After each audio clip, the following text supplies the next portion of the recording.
जून उजाडून आता 15 दिवस होत आहे, तरीही पावसाचा काही ठाव पत्ता नाही.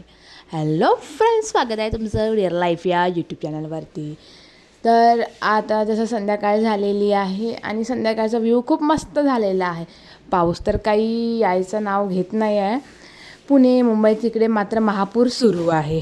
आम्ही मात्र इथनं पावसाची वाट बघत राहिलेला.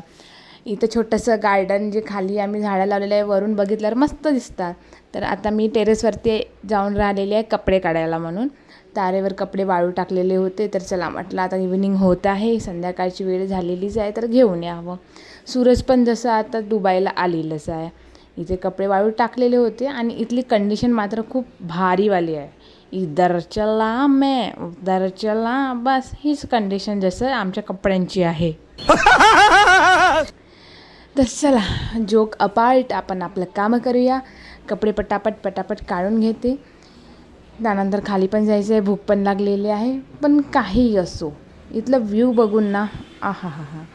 सूरज पण जसं ढगांच्या मागे लपलेला आहे, जसं चंद्र ढगांच्या मागे लपतो, इथं सूरज ढगांच्या मागे लपलेला आहे. मस्त असं व्ह्यू दिसून राहिलेलं, मनमोहक दृश्य वाटत आहे. जसं मला आवडलं, तर म्हटलं चला तुम्हाला पण दाखवावं. तर त्यानंतर मग मी खाली आली. मम्मीने जसं पोहे भिजत ठेवलेले होते, तर मला भूक लागली होती म्हणून मी त्याच्यातले काही थोडे असे पोहे मी चोरून घेतलेले आहे. मला साखर पोहे खायला फार आवडते. मी असं लहानपणी करायची. तर पोह्यांवरती मी जसं इथे साखर टाकून तर छान मिक्सअप करायचं आणि ते खाऊन घ्यायचं. काही असो, मी असं केलेलं आहे, कुणालाच माहिती नव्हतं, कारण मला गोड खायला मनाई केली आहे घरी.